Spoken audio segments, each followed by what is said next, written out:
So for our topic, we decided to study high school athletes and their intention to report concussions. So Haley and I are both athletic training students, so we have a lot of time we spend with high school athletes and trying to help them through concussions, trying to help identify concussions. So what we wanted to do was really understand the different factors that went into them telling us if they thought they had a concussion.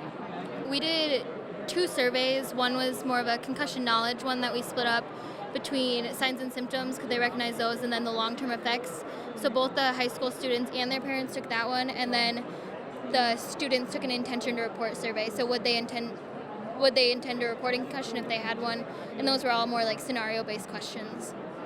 We were expecting to find a lot more having to do with intention to report, telling us, time of season, say if it was a pre-season practice as opposed to a playoff game, would they be more likely to report a concussion in that practice and not tell us anything in that game?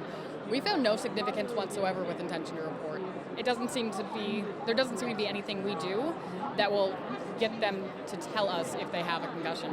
When we went to the schools to kind of explain what we were doing, why it was important to get, the high school parents and the students, because they're there to learn about the next season and those rules and stuff, but get them to understand why this is important, to do for just themselves to know these things. So kind of just explain that to them to get them to be a part of our study.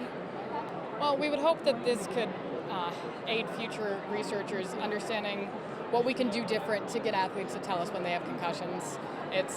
Currently we have a lot more athletes, or at least in our experience, we have a lot more athletes who tell us if their friends are concussed, but they won't tell us a thing if they are.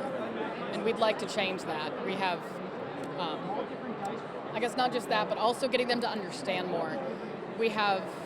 There are so many things that can go along with being concussed, and having the athletes really understand the decision they're making is such a vital aspect of not only their treatment, but also their possible recovery.